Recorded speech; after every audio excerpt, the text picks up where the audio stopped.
Broadcasting from the heart of the Colorado Rockies, it's 4th and 99 with your hosts, David Slade, Keith Brookman, and Matt Staffiero. Now let's talk football here on 4th and 99.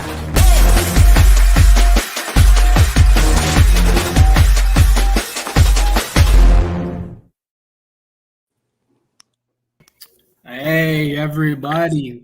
Welcome to 4th and 99.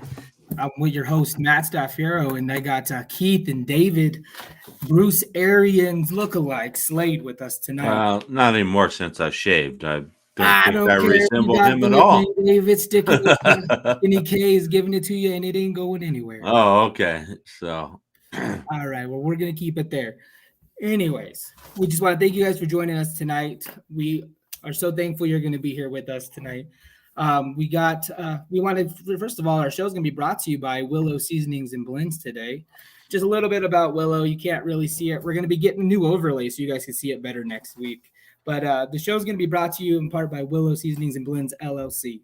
Willow Seasoning is a small batch manufacturer that creates seasonings to enhance the flavors of your kitchen or barbecue creations.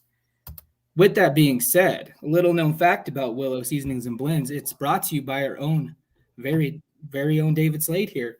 Dave, do you want to just drop a little bit about your company, what you guys got going on, some of your seasonings? Yeah, we got 4 seasoning blends out there right now. We have Sweet Smoke, which is a brown sugar-based rub. It has a smoky element to it.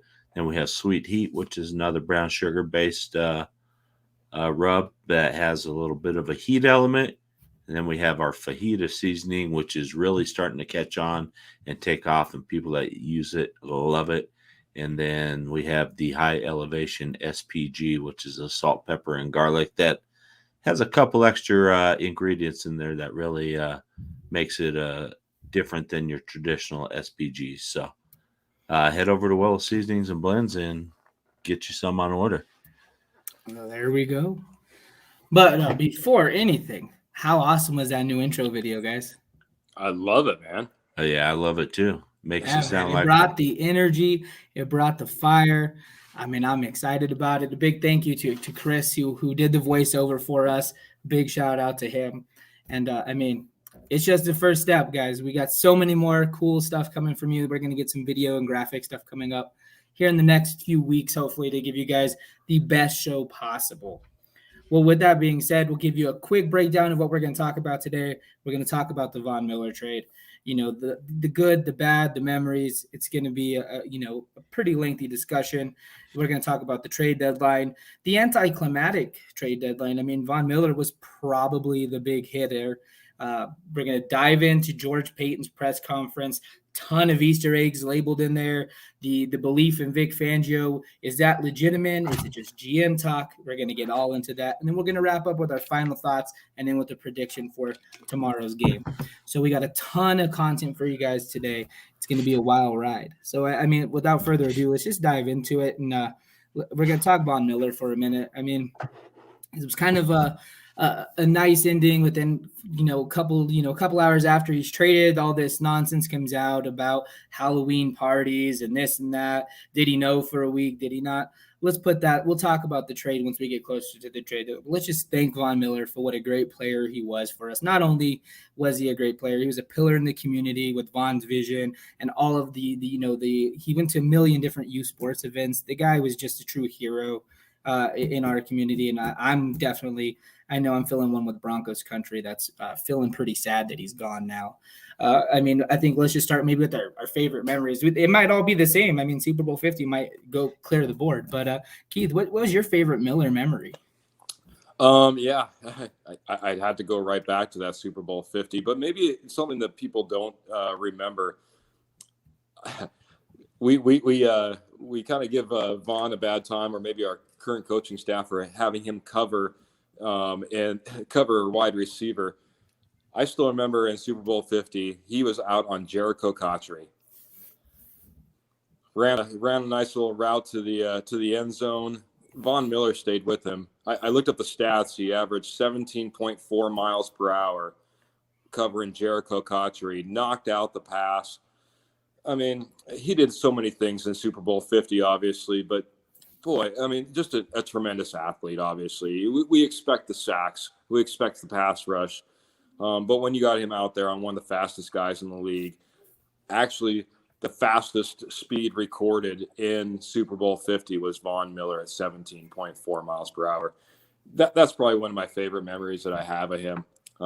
Just a phenomenal guy, obviously. Like you said, great guy. So how about you, Matt? What's your favorite memory?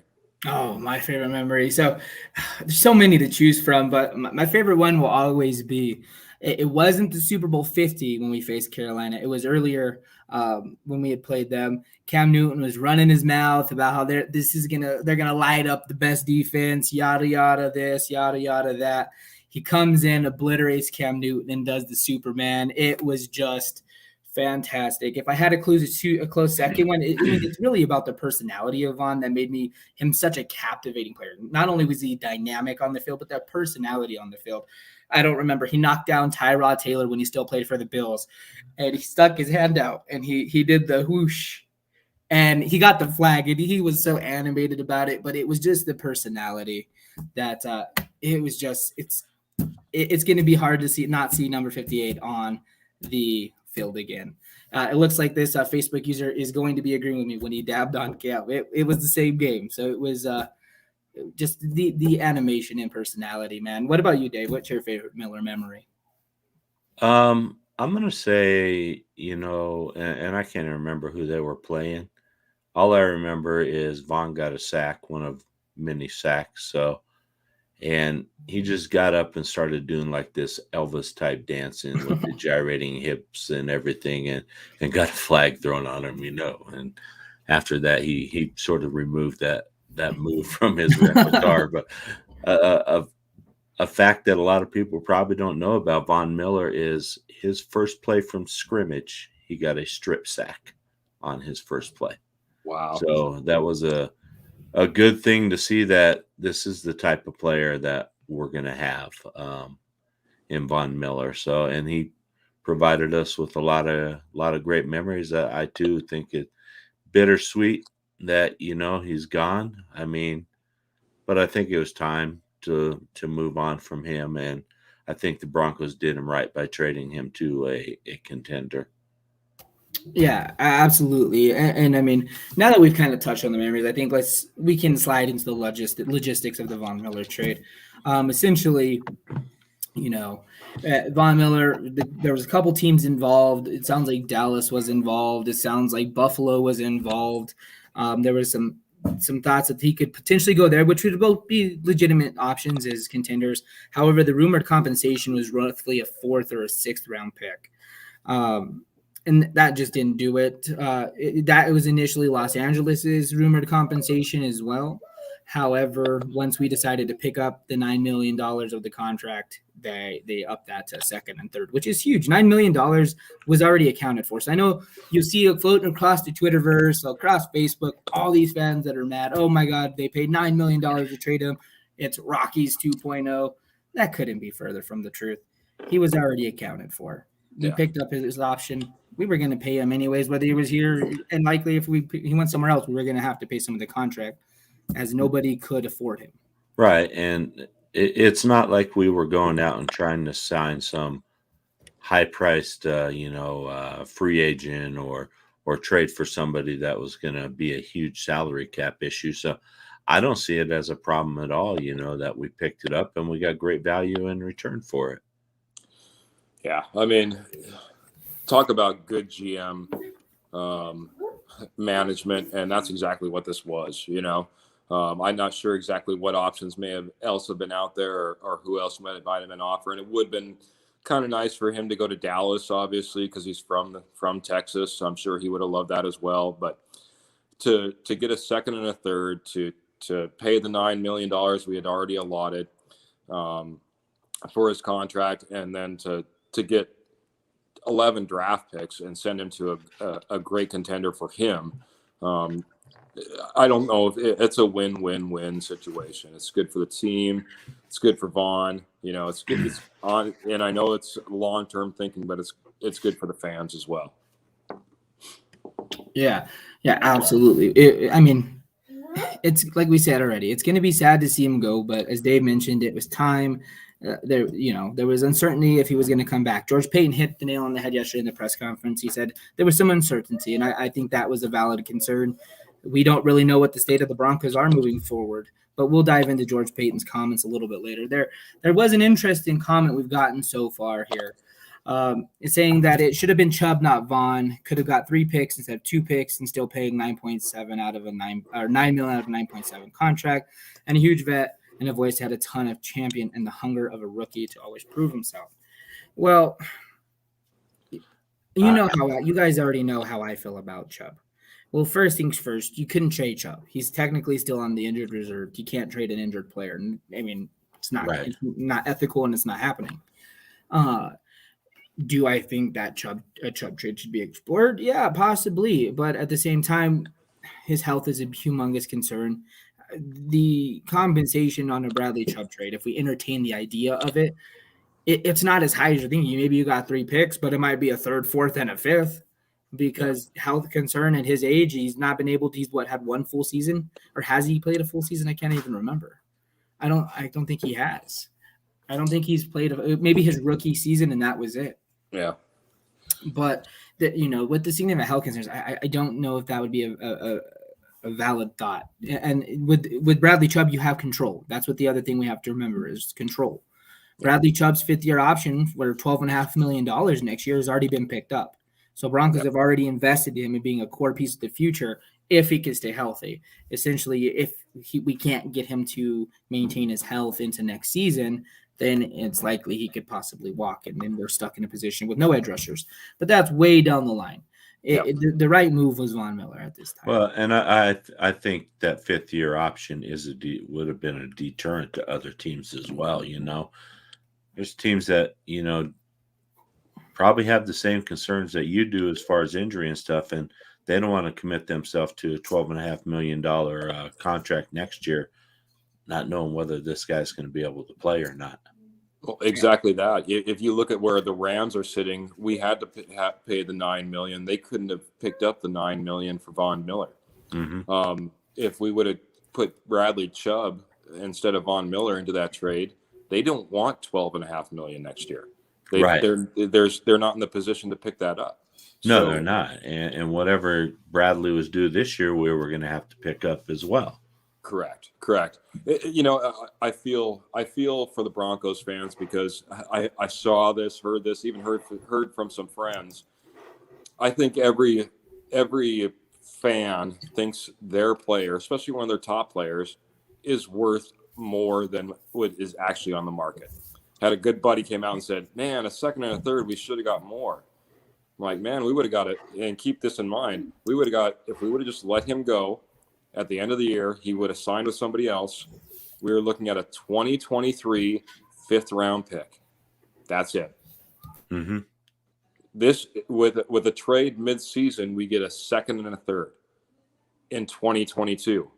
It is a phenomenal value for a guy who's 32 years old, didn't have the greatest season last year, isn't necessarily having the greatest season this year either. And who knows what that means? Is he on the decline? Did we get even better value because of that? Possibly. It'll be interesting to see, but we got a great value in getting a 2nd and a 3rd, getting 11 picks overall in the next year's draft. As Peyton said, it allows for a ton of flexibility. Yeah, and I agree here that a 2nd and a 3rd, that is a steal. I mean, George Payton did a great job on this trade. And one big thing is Vaughn, going on 33 years old, coming off a significant ankle injury from last year, and like Keith said, not playing very well this year. He started out strong, against, you guys know what my opinion are, the 3 of the worst teams in the league, He started out strong and he has since, slowed down a little bit. And I don't know if that's teams adjusting their protections to put 2 or 3 guys on Vaughn or whatever. But I mean, I think George did a phenomenal job on this trade. Yeah, and I mean, without getting too much into like the schematics and how the play calling on defense is, because we spend week in and week out bashing Pat Shermer and Vic Fangio for play calling and how Right. I mean, we're not we could be couch coaches all we want, but if we can see there's a problem, there's a problem. The one thing that we'll point out is since Vic Fangio came here, it's been a steady decline. A lot of people factor in, is that age? Is it lack of ability? Of course, the injury happened. But, at the end of the day, maybe he just wasn't a good fit in Vic Fangio's scheme. Because, I mean, we've seen him do really good against those three worst teams, but, a couple weeks, as weeks passed on, our horrible losing stretch, there was offensive lines that were performing at a worse rate than those bad teams, and we weren't seeing production. But we were seeing overutilizing the blitz. We were seeing no stunts. Maybe it was just Vaughn did not fit, and you only have so many tricks up your sleeves when you're isolated all the time. And once they started putting help over there, those tricks are nullified, especially if you're not getting any help from the other side, due to stunts, different things like that. Yeah, so not only was it it was just a great fit, just the time to move on. He's going to go to a familiar defense that's out there in Los Angeles that he played, because there's still the Wade Phillips system over there where he thrived. That's where we've seen him kill it in Super Bowl 50. That's where we've seen him have the really big resurgence of his career. So it was just the best thing all around for Vaughn. Moving on to our next topic, trade deadline. Of course, Von Miller, the trade was the big trade. That was the big one pretty much across the NFL. No other real big superstar was traded. There was the OBJ stuff. Was he going? Was he not? They committed to him. And then you posted today, Dave, that he is not even part of the team right now. Coach Stefanski has kept him at home. Yeah, Coach has come out and told the team that OBJ is not a part of the team right now, and that he's part of the team, but he's not considered part of the team, is what Stefanski said. And he told OBJ to stay at home. So, and I don't know if a lot of this stems over the video that his father posted and things like that. But, I mean, I'm surprised OBJ hasn't come out and demanded his release from the Browns yet. All right, yeah. I mean, I think it's on the horizon. Colin Cowherd was tweeting all about this today. Your favorite guy, LeBron James, decided to throw in his 2 cents yesterday. But we'll leave. Oh yeah, with the free OBJ thing, yeah. But real quick, a couple more comments are coming in. I'm pretty sure I know who this is. Breaking news: the Broncos traded the whole team except Teddy Bridgewater and his 2 gloves for a ham sandwich. Victor, we know who that is. It's always nice to see you, and we always appreciate your comments. Real quick, before I go to the next comments, real quick, you will see that this one states Facebook user. If we would love to know who's leaving these comments, so if you look at the very top of the stream in the description, there's a little link you click. All it does is you click it, you say you're giving StreamYard permission to use your profile picture, nothing else, just so we know who you are and it doesn't, show a Facebook user. If you don't feel comfortable giving StreamYard permission, type your name in the comments so we can at least address you. Because I really would love to know who this one is. I have a feeling I know who it might be, but I'm not going to make any guesses. Well, it's definitely Victor, because I want to. Oh, this one, I don't know who this one is. Yeah, you ugly bastard. I guess I'm trying to clean up whoever this is. I trimmed the beard this week, all right? It looks a little rough, a little gruff, but hey. Look at I've been showered today. Dave down there. He's baby face Dave down there. What do you mean? But whoever you are, we would love to have you come on the show and talk football if you're interested. So come and join us. PM me after. We'll set you up for a 10-minute interview. But moving back towards the deadline, there was a couple other trades. Charles Omenihu from the Texans, the 49ers for a 6th-round pick. But aside from that, it was pretty quiet. Oh, well, Broncos made one trade that has gone completely – pretty much unseen and unheard. No one cares about it because the Von Miller trade. But Kerry Vincent Jr., a 7th-round draft pick of this year, cornerback out of LSU, was traded to the Philadelphia Eagles for a 6th-round pick this year. So we upselled a 7th-round pick. So, it's tough to see a young player go who has potential. And I know you were pretty high on Dave, but he upsold it. He got us, more than what we took him at. So that one bothers me. I think that one hurts a little bit because I think Kerry Vincent is going to be a decent cornerback in this league, and it's hard to find good cornerbacks, So, but I mean, maybe he just doesn't fit in Fangio's system or what. I don't know what the deal is. So, But go Tigers. Good luck to you, Mr. Vincent. Go Tigers, go Tigers. All right. Well, there was a couple other things that, in our chat group, and it was being mentioned on, other radio stations, 104.3 The Fan, other, 850K, all these other issues. They were like, well, you traded Vaughn. You got to be sellers. You got to be sellers.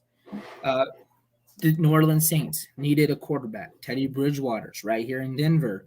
He knows the system. Was that a trade we missed out on?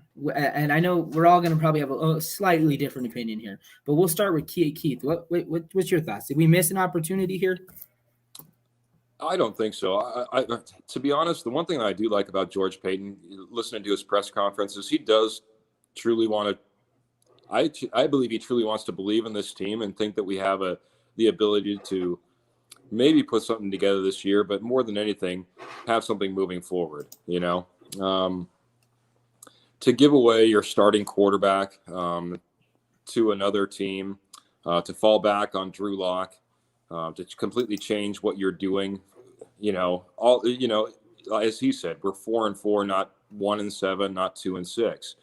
It feels like we're 1-7 or 2-6, but we're 4-4 and we are in the thick of it. I think if you thought Von Miller being traded would hurt the locker room, add on top of that a Teddy Bridgewater, and you've just told this team exactly what's going on. It's just a big old fire sale, and you have no faith in just about anybody in this organization or on the field. I think it was a good move not to move anybody else that was prolific. Be no different than trying to trade a Cortland Sutton right now or something like that right before the trade deadline. Fans would have lost their mind.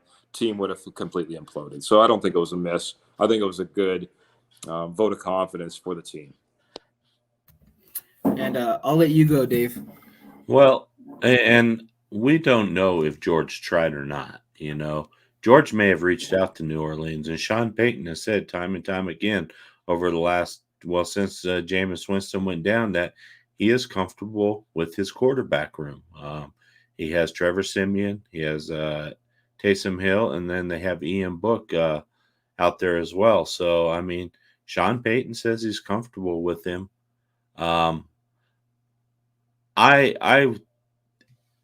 If we didn't try, then I do think it is a missed opportunity to move Teddy and gain some draft capital.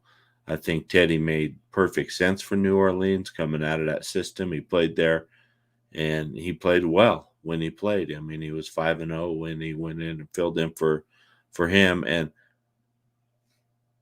George told us all yesterday, and we'll talk about this more, that, hey, we still believe in this team. And I look at it as, if you really believe in this team, you don't trade away the face of your franchise and one of your better players on the team. So I just don't see how you sit up there and say that with the straight face that, and unless there were other issues that caused this trade that we may talk about that came up, that have come up since. But I think, trading Teddy would have, given us an opportunity to look at Drew Lock for the rest of the season and find out if he's learned anything, if he's improved at all, or if we really need to make a move next year. So I chalk it up to a missed opportunity. Yeah, and I'm on the fence because I can see both of your perspectives, and I'm trying to take the fan hat off and try to put my couch GM hat on and really try to understand this, because like you said, we're not involved in these talks. We don't know what's going on. Did he try? Did he not try? We don't know.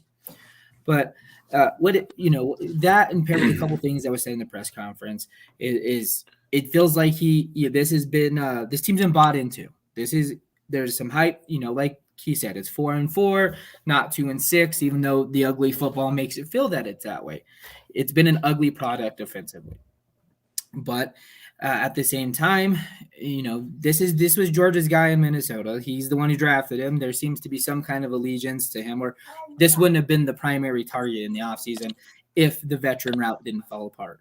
he had more trust in going into Teddy Bridgewater than he did going into Justin Fields or Mac Jones, or moving around and doing this or that to try to get up into the big three before San Francisco did. He mapped it out, and he wanted to go this veteran route, and Teddy Bridgewater was the product of that, not Aaron Rodgers like a lot of people had hoped.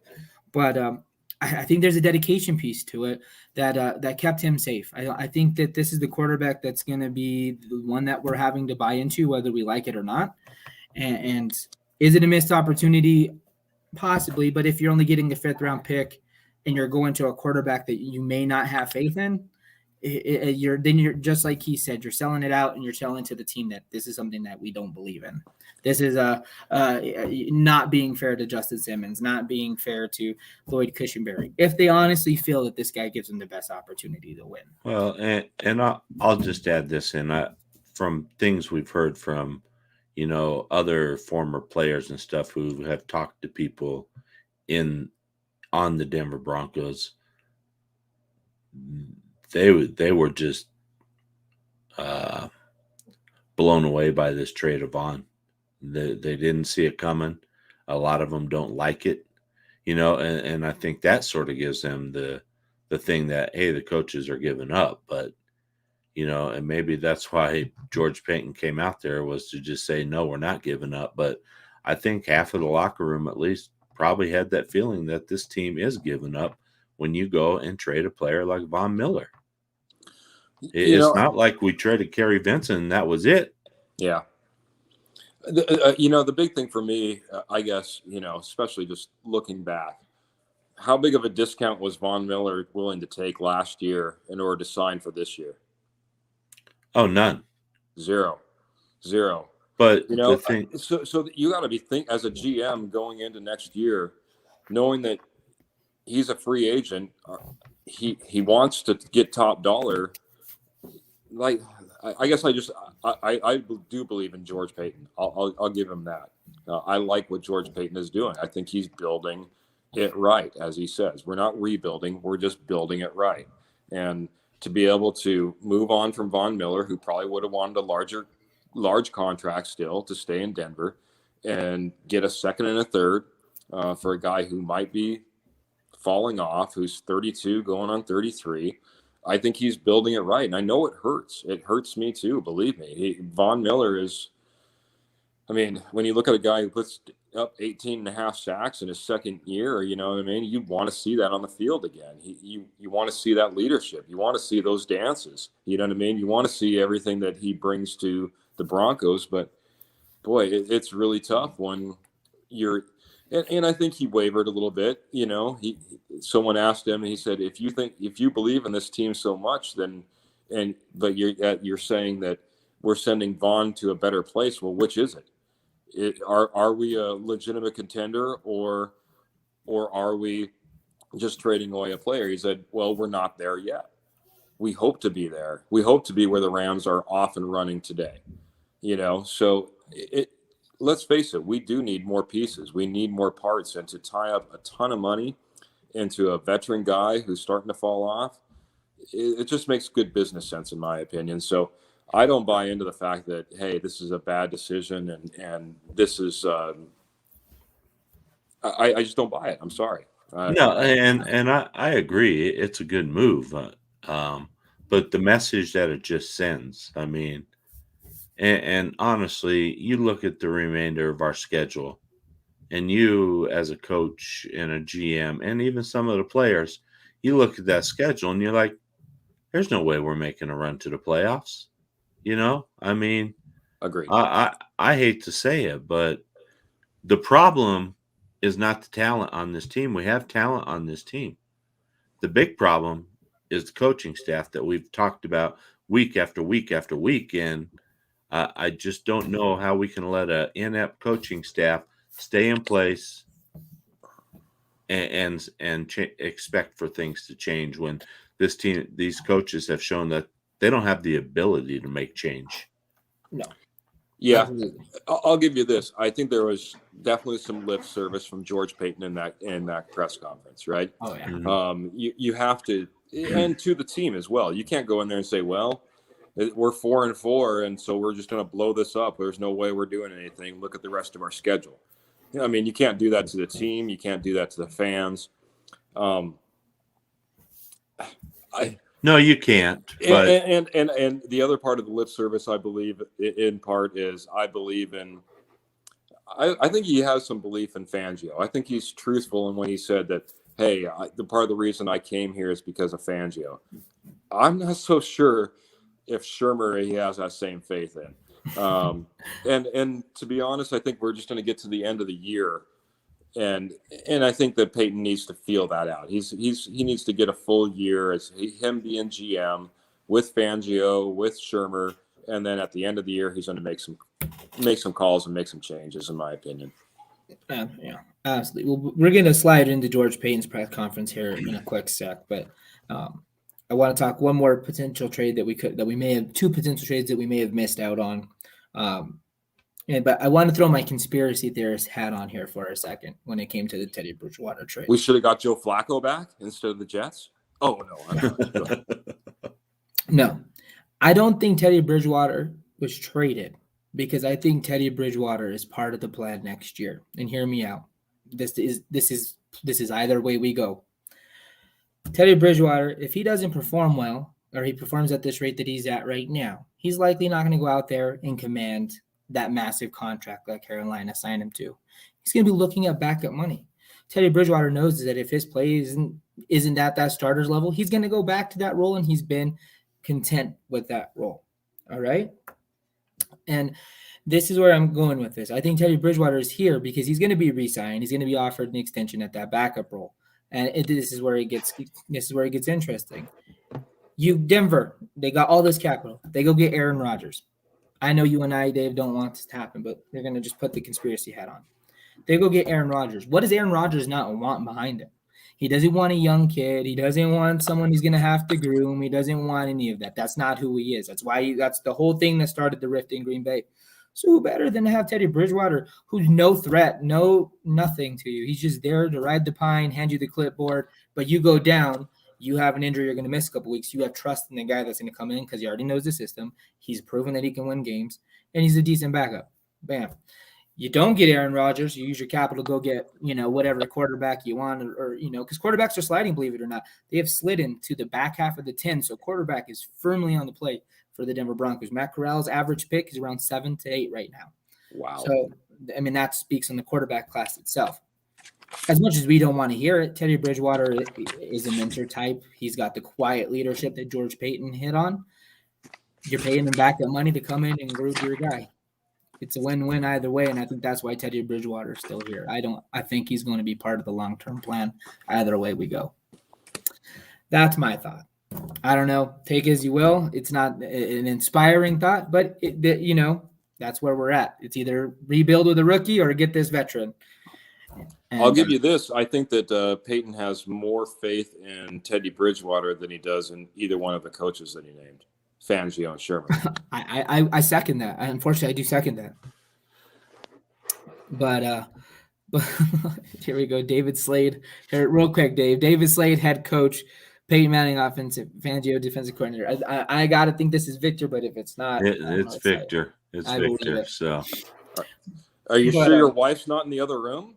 I mean, maybe. She is down there listening or watching. So maybe she has high hopes for you, man. Yeah, maybe. So yeah, the other two trades, real quick, I wanted to hit on. Melvin Gordon, another expiring contract, but that one's a 50-50, so we don't really have to give much attention. Just a quick yes or no. Was it a missed opportunity by not moving Gordon? No. What about you, Dave? I'm going to say no. You always need depth at running back.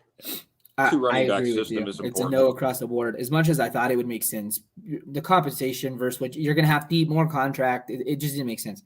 But the one that this one's really got me upset. I feel like this was the biggest missed opportunity out of all of them. Of course, we don't know what the market was, but it had been rumored that there'd been calls on this kid. He's not even a kid. He's older than me. This guy for weeks now. And that's Kyle Fuller. Not only is he paying $10 million, the dude's seen 2 plays in 3 weeks now. And I don't envision him getting on the field even with Callahan's injury. So why is he on this team right now? What's your thoughts, Dave? I think he's a good emergency fill-in. We saw the problems we had last year. I think it's a missed opportunity as well. But maybe our asking price was too high. I mean, these are things we don't know. We don't know what the Broncos were asking for Fuller, because I think Fuller in the right system is still a very, very good cornerback. But I just think he's struggling with the way things are being done here. But I think we really held on to him because of that fear, and we're starting to see cornerbacks sort of get banged up a little bit now, and we're like, you know what, we don't want to have what we had last year, so we should probably just hold on to this guy, even if he's just, and who knows what the plan is. I mean, are they going to maybe try to slide somebody to the inside? You're going down the path I didn't want to go down. Right, and put Fuller back out there. So, I mean, but the only one that would make sense to me to try to slide inside, it wouldn't be Surtain. I just don't see Surtain as much of a slot guy. So, but, maybe Fuller sort of goes back to an outside position. We slide somebody to the inside as our slot. Yeah, maybe Darby does. Yeah. I mean. Yeah, and real quick, that you kind of, I'll give you your time too, Keith, but you slid right into where I was going to go when it came back to me. No, on top of well, the scheme piece, which I'll touch on, he's already been rumored to be malcontent. We just traded away the positive energy, who was already kind of supposedly having this rift. I know we didn't touch on it too much, but the Halloween thing. So there's some kind of rift in this locker room already, and he's bringing that negative energy to a very young team. And Vic Fangio said 2 weeks in a row that he's malcontent. He's not happy with his role. So I'm worried that's going to boil over. Now, when we look at this schematically, Ronald Darby has some experience playing nickel and dime, but literally none. Patrick Surtain's been on the outside pretty much his entire career. He has the ability to come in, but he doesn't really fit the build of your nickel corner. No. Kyle Fuller, same thing as Patrick Surtain. He's never played inside. He's always been an outside guy. So he doesn't fit there. So that's why we see Nate Hairston come into the game. Not only do you have Michael Ojemudia, who played pretty well when he was forced to be a number one corner. Yep. I mean, could he shut down Julio Jones? Absolutely not. But, I mean, essentially he was a rookie. That's not going to happen often. When you're a third-round pick, I mean, you fell to the third round because you have reasons. He was rumored to be a sixth-round pick, but the dude has outlived expectations. Then we find our next Chris Harris Jr. undrafted guy potentially in Essang Bassey, who is going to come back here shortly. He's on the PUP list, but there's rumors he's going to be coming back after the bye. Yep. He's going to come in and take that nickel because that's where he was at. If he's healthy and he can maintain his health, he's got that locked down because he's the best option. So once again, we have this room full of corners, all these corners, and he's going to be the odd man out, and we're paying him $10 million to sit on the bench. I get the breaking in case of an emergency corner, but you got Hairston who can play both inside and outside. You got Ojemudia, and you have 5 more corners on your practice squad. Is it really the fear of the depth, or were you just asking too much, like you said? So I don't know. I'm gonna take it a different way. I don't know if we're asking too much. You also got to remember what's offering. That's true. You look at Kyle Fuller, and like we said, he hasn't looked great this year in our system. Regardless, I mean, if it's our system or if it's not our system, he hasn't looked good this year. You got Vic Fangio, like you said, calling him out 2 weeks in a row, saying he's not that great in the locker room. Now, if I was another team looking for a corner and Fuller was on my list, what am I going to offer for him? It's not going to be much. So it might be be a position where we were just kind of stuck with him. Someone saying, "Hey, we'll give you a 7th and you pay the rest of his salary." Well, then I'll just stick with him. You know what I mean? There's always that aspect, and that's, if I'm being honest, I'm with you. I think that's likely where it was. So after the bye, when Bassey comes back, do you think you see him waived? I don't know, because I mean, you pay him $10 million, you might as well leave him there. I mean, if you're going to have to free up roster space eventually. So yeah. I mean, you got Ojemudia coming back, and you got Bassey coming back. I mean, You're not going to stash a Yeah, no, I get Kyle what you're Fuller saying. on the No, practice squad. So I it's mean, so hard because and that's one of the heaviest rooms we got. So yeah, I could see where you're coming from. He could be waived, or do they just leave Ojemudia out for the year and let him get completely healthy? We don't really know. yeah. It just kind of depends on the moves. But with Bassie coming back, I mean, Hairston could go somewhere else. Or Hairston could drop to inactives. And you can try to get him back on your practice squad where he was. They have Savion Smith out there. I mean, they got a pretty decent amount of corners that they can finagle around. I don't know if you just take the 10 mil on the chin and be like, well, we tried. I mean, if that's the case, then you might as well waive him now. Well, yeah, especially if the guy's starting to become a problem. Exactly. So I don't know. It's not just about him not playing now and getting paid $10 million. It's about him not playing. He's becoming a locker room distraction, and you're still paying him $10 million. So heck, you might as well just let him go. Go see if another team will pick him up, and pay him what we have to. Yeah.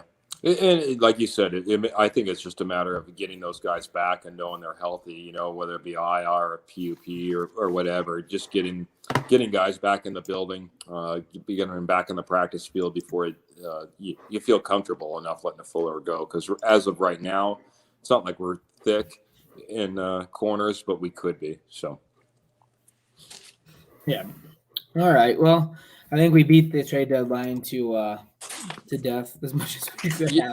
One thing I will say on the trade deadline, just off of the Broncos just a little bit, though, the one that really surprised me all the way through the offseason and now was Melvin Ingram. Melvin Ingram and Joey Bosa used to be that 1-2 punch you were just scared of with the Chargers. And all of a sudden, he went out on the free agent market this last year and barely got any attention at all. I mean, he was one of the last signings out there to go to Pittsburgh. And then he ends up getting traded to the Chiefs for basically nothing. It's kind of interesting, the fall of Melvin Ingram. It'd be interesting to see what he does in Kansas City. Not that they don't have a lot of other problems.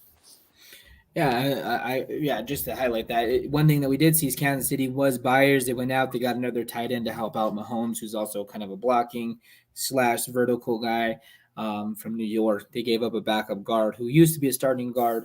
But so Kansas City was buyers. I mean, we're in a tough division, we're going to jump into George Payton's conference real quick.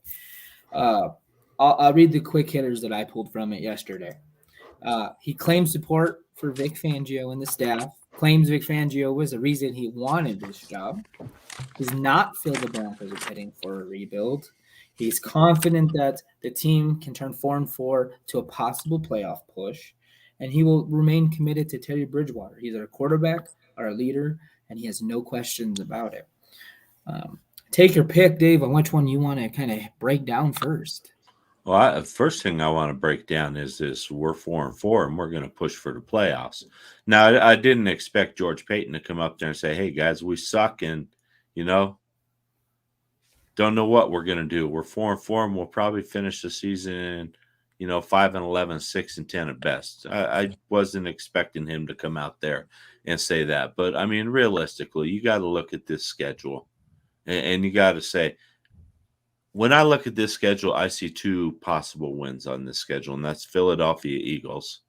And Philly's so just up and down. I mean, we may get the 44-point team that just put a beating on the Detroit Lions, or we may get a team that just sort of rolls over. And then we have the Detroit Lions. I mean, other than that, we're at Dallas this week, and then we're heavy in our division. We got Cincinnati at home. Cincinnati's a good football team. I don't see us beating them.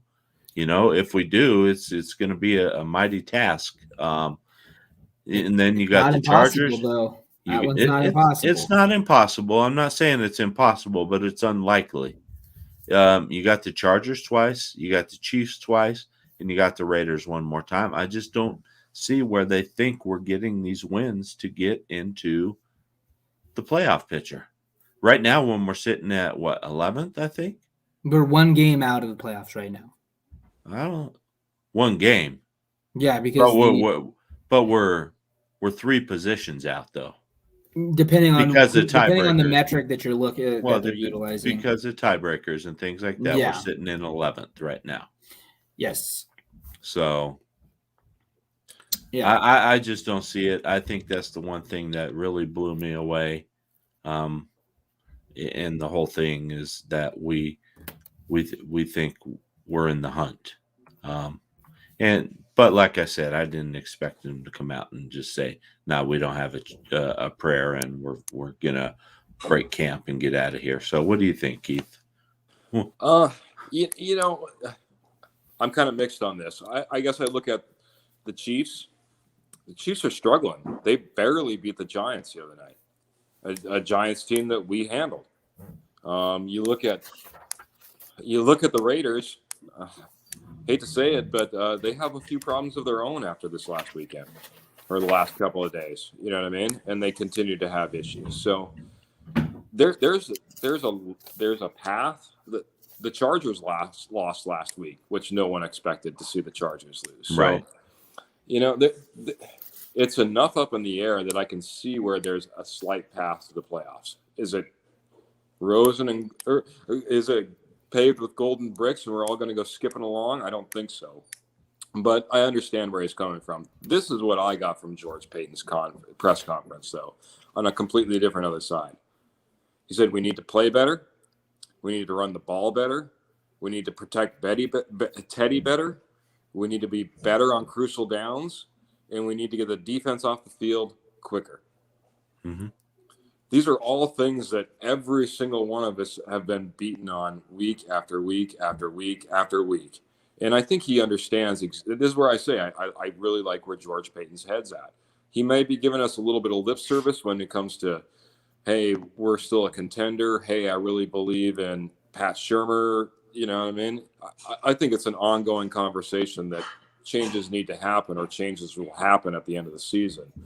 But I think that's what I got from this press conference. He knows what he knows it. He sees it. I think he's one of the better GMs actually maybe in this league.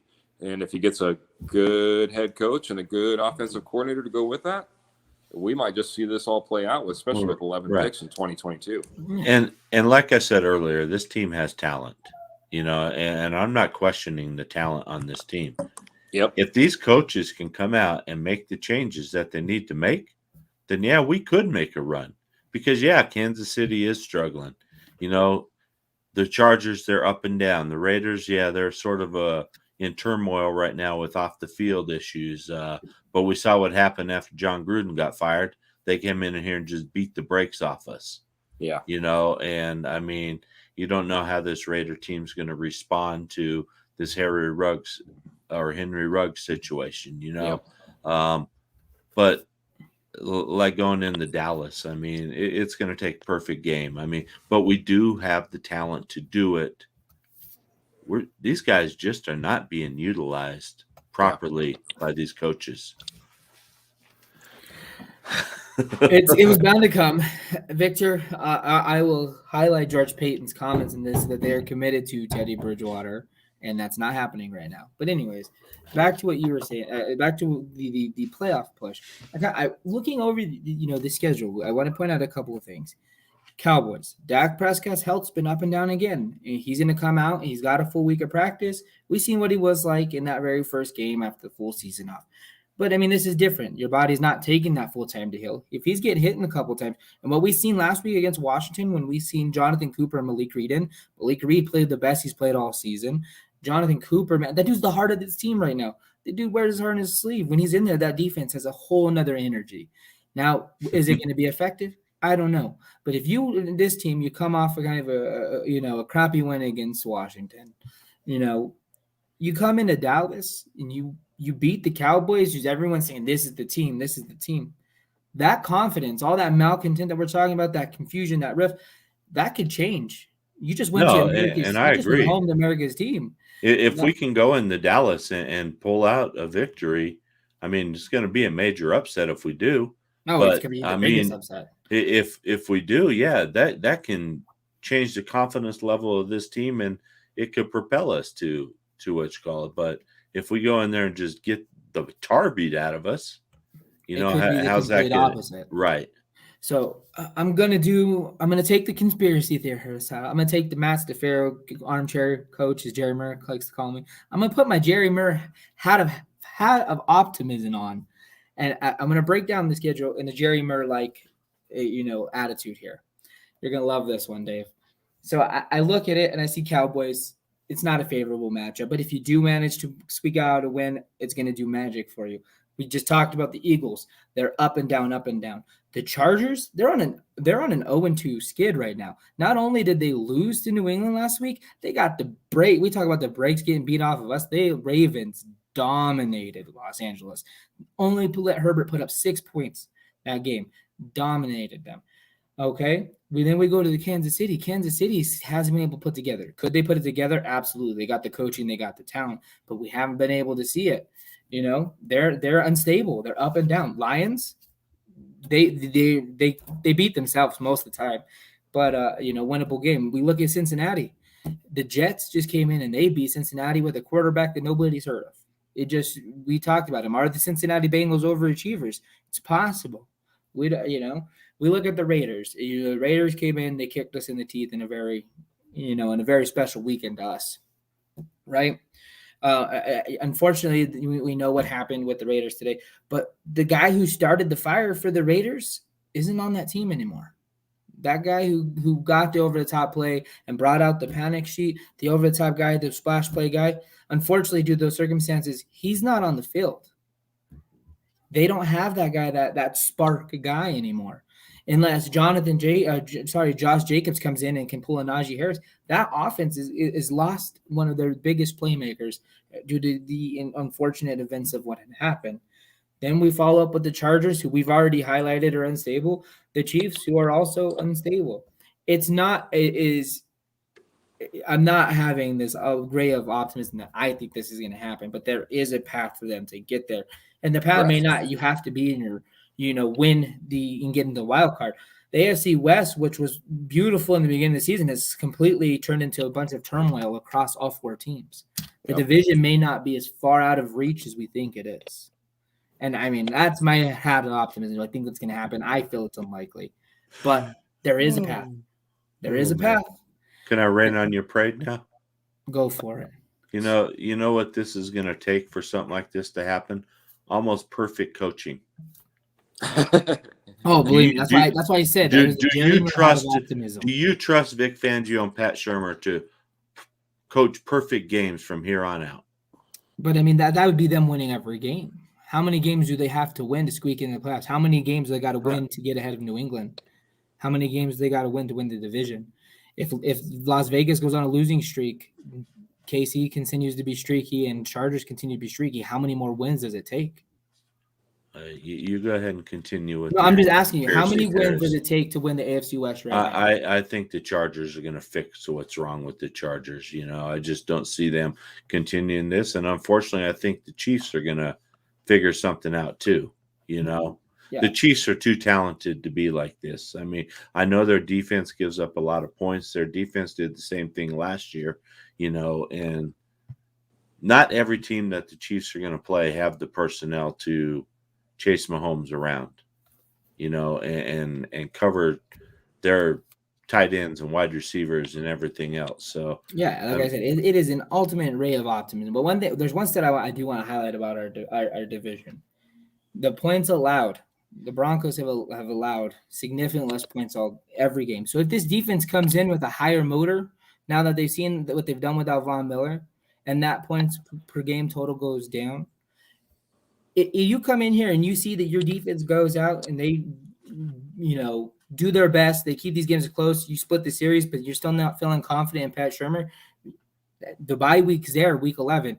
They can make that shift to Mike Shula. Then is this a different offense? Then we're talking, we still have multiple games left with the streaky AFC West. There's so many different factors. So I can see where George Payton's trying to highlight the optimism. Like I said, I'm a pessimist myself. Usually I'm optimistic, but anything with the Broncos because I've been burned 5 consecutive seasons. So Do I think it will happen? No. But what I'm saying is, right now the Raiders are sitting at 5-2. Chargers are 4-3. We're 4-4. Chiefs are 4-4. No, and there is a It is path. right there for the grabbing. There is a path, like Keith said, but it's not lined with gold bricks. There's going to be landmines and barbed wire and everything else on this path that you're going to have to navigate. I agree with you. And we got two of the most moronic coaches in the NFL that's going to try to lead us through that path. I just don't see it happening. I don't either. I didn't pull the stats from last week's game, but I will say, just from an eye test, though, I did see a little bit of a change. I saw us running the ball a heck of a lot more throughout the entire game. Third quarter, fourth quarter, we weren't just completely giving up on the run. Yeah, it wasn't drastically different. I think it was 19 attempts, but anything is better than 19 12. versus 12 is almost anything double. is better than 12. But yeah, I get where. Yeah, so I mean, we are in this gray area, and it has the potential to go either way. As fans, we hope it's the path line with gold. As realists, we know that that's not the case, and as they've highlighted, it's not the best leaders leading us down this path. Yeah. But there is something that I do have faith in. I have faith in some of these players. I have faith in Justin Simmons. I don't have faith in Teddy's throwing ability, but I do have faith in his leadership ability. I have faith in the momentum that Javonte Williams can create, the momentum he can shift a game with a big run. Cortland Sutton is battled back from injury. Jerry Jeudy's battled back from that nasty injury, and he's here. This team, as much as we want to say they may have drifts, they may be mad and blaming and pointing the finger, but bottom line is there's guys on this team that have a lot of heart and a lot of dedication, and they have the thought that this could happen. Sometimes hard's enough to overcome bad. Not necessarily bad. And it is sometimes, and maybe I'm just trying my best here. And I appreciate the optimism, because I want to be optimistic. I don't want to sit here and watch the Broncos struggle to a 5-11 or 6-10 or 5-12, 6-11. Got to get that 17th game in there. I don't want to watch the Broncos struggle to that. It's not fun. It's not enjoyable, and it makes these shows not as enjoyable. Yep. Because if we're winning football games and we're just taking care of business, we only have one person in here bugging us about Drew Lock, or this player or that player, But now everybody's like, well, Teddy's not cutting it. Teddy's not doing anything. What's Teddy doing that Drew can't do, And so I would love for this team to produce, but it's hard. If we go into Dallas and we're competitive and we don't just get blown out, then I'm going to say, okay, this defense has got it. And Jerry Murr said something. And Jerry Murr said this defense played better without Vaughn. And they look like it, but we also have to look at the talent, the team we were playing too. Correct. We were playing the Washington. Same thing though. Taylor Heinicke though, he's gotten games where he's had 100 rushing yards. He's gotten games where he's had 400 passing yards. I mean, it's not the best offense, but he's performed well at times. Right, and the defense did play better. I'm not taking anything away from the defense. They did play better, and maybe they do go into Dallas and they play a lot better. But the talent level in Dallas is a lot higher than it is in Washington. And we're going to see what this defense is really about, and if they are better with Vaughn. And maybe that's something that they said that was one of the factors in the trade, that, hey, these guys played a lot better without Vaughn. Yeah, I think the test in Dallas too, just to hit on that really quickly, I want to see some points in Dallas, because Dallas, as many interceptions as one guy is getting, has been allowing a ton of points. Yes.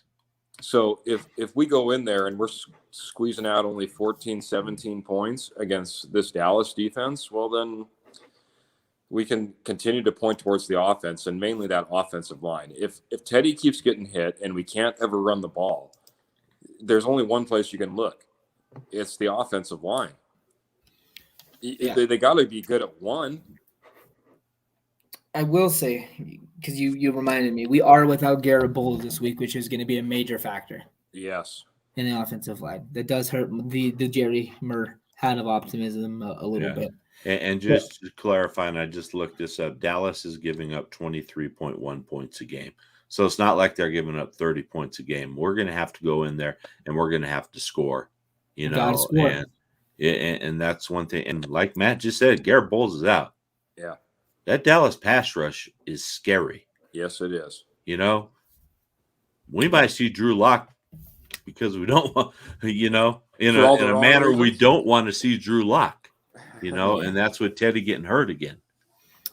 Yeah. Oops. I was going to say Matt left. Yeah, no, I'm done. You brought Drew Lock. I'm out. Yeah, I brought up Drew Lock, and Matt just freaked out. Before that, if I dive into Drew Lock, we will not end. We're already 2 minutes over. We're trying to get better guys at hitting the hour mark. We're working on it to end at the hour. But they enjoy us. They enjoy us too much. They want to stay on all night. I'll talk for days. I know my wife wants me to stay on all night. Real quick. We'll do two quick hitters. One being a yes or no question type of deal. The other will be just a quick hitter on who wins tomorrow's game between the Colts and the lovely Jets, the barn burner we got for Thursday. George Payton said this is not a rebuild.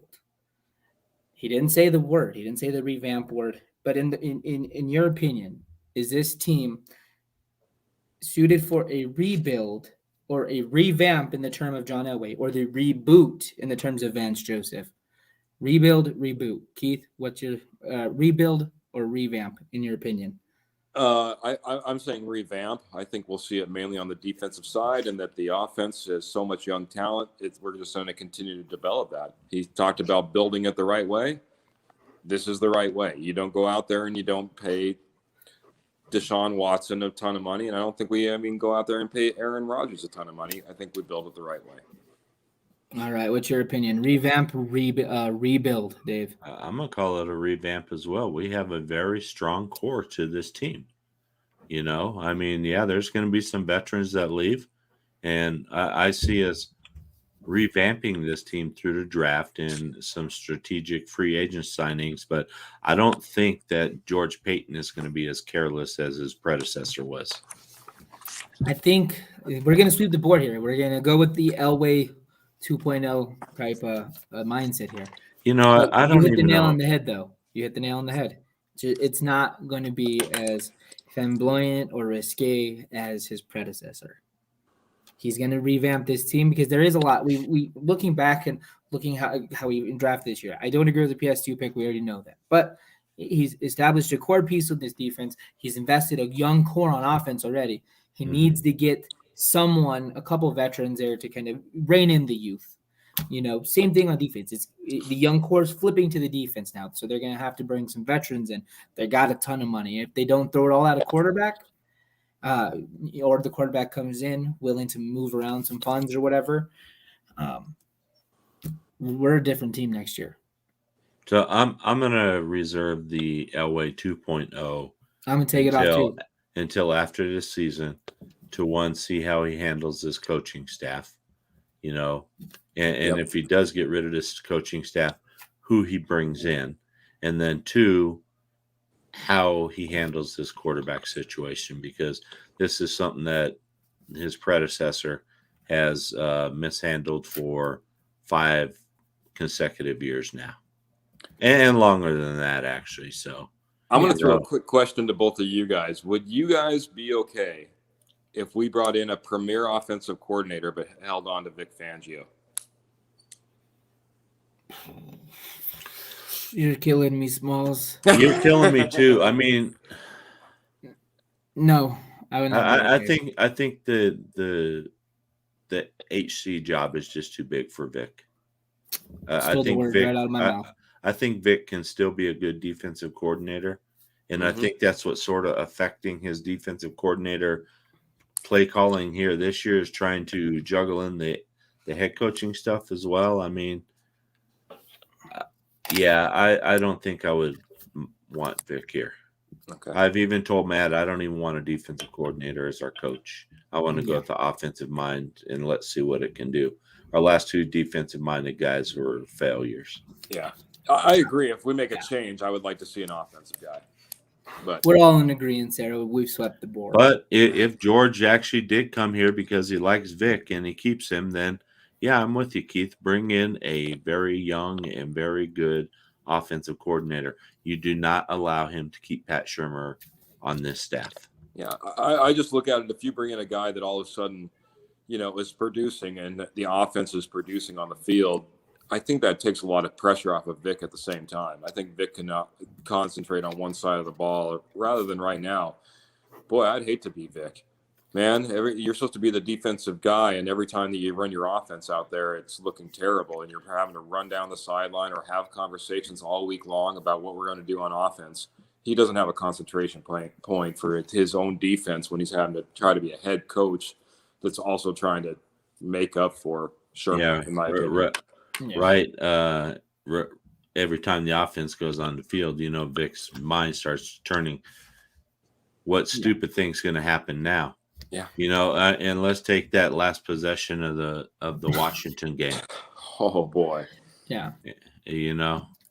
Yeah, that doesn't wrap it all up in a bow, huh? How does Pat even survive this stuff? He must have pictures or something. I don't know. Something. But real quick before we hop to the final thing for the show, my concern with that is Vic's a very old school guy. He values kind of control unless it's someone he trusts. Insert Pat Shurmur.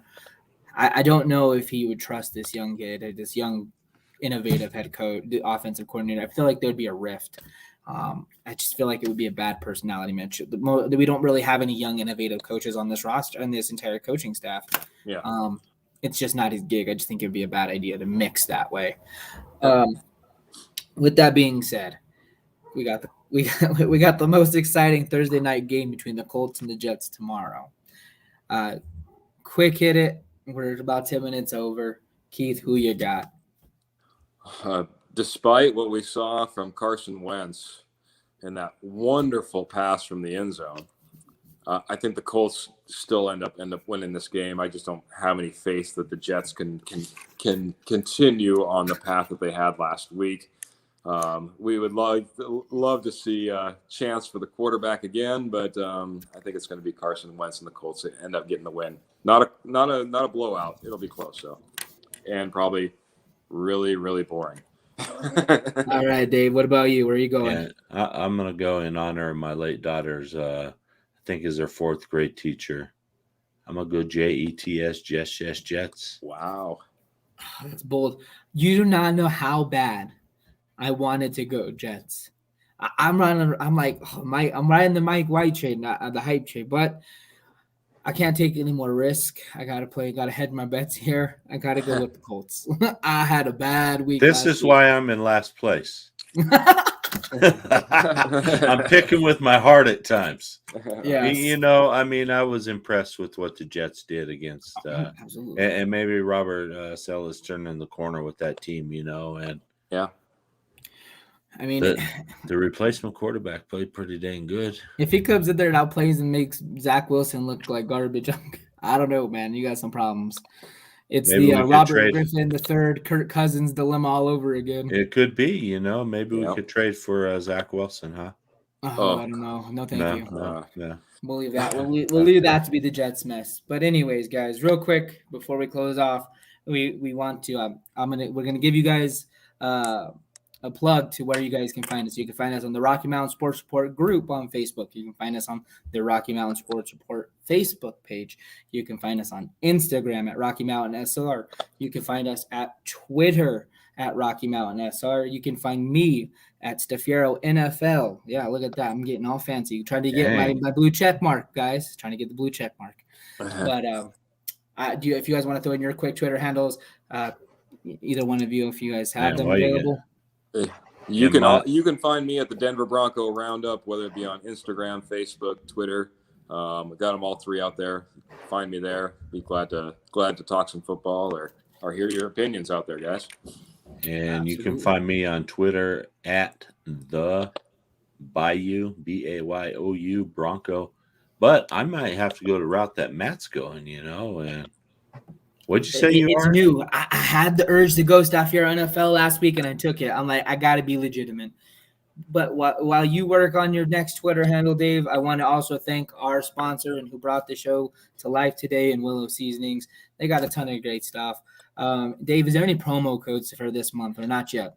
No, not yet. On Veterans Day, we will be having something come out, which is next week. So Okay, well, we will get the promo code for Veterans Day, and then we may have something going into the holidays. But right now, we don't have anything going on. All right. Well, but if you want a special deal, if you want a bulk order or something, just reach out to me and we'll work out a package price or something. Ooh, there you go. Yeah. And you can find Willow Seasonings on Facebook. You can find them on Instagram. You can find them on TikTok. You can find them almost anywhere. Just put in Willow Seasonings and Blends and they will come up. They also can be found at their website, which doubles down to their shop, willowseasonings.com. We already told you about their great spices, the great rubs, the great everything they have. Please check them out. We couldn't do what we do today without them. With that being said, guys, it's been fun. It's been real. And we got Sunday morning coming real quick. Yeah. 11 a.m. game. This is how I want to sign off, guys, to the guy who was the 2018 Walter Payton Award, 8-time Pro Bowler, 7-time All-Pro, 509 tackles, 110 sacks, 2 interceptions, 25 forced fumbles, and 9 recoveries. Thank you, Von Miller. Thank you, Vaughn. Yeah, thank you for the memories, Vaughn, and go get a ring in LA because I don't think Denver's getting one. So maybe you can come back next year, maybe. Maybe we'll see. That's a show. That's a topic for another day. All right. But 58, you will be missed. We know 58 will be the most seen jerseys everywhere we go for the next 5 years. You will always be a star in the community, and you're welcome back here anytime. Yes. With that being said, good night, gents. All right. Good night, Matt. Good night, Keith. Thank you, everyone, for tuning in.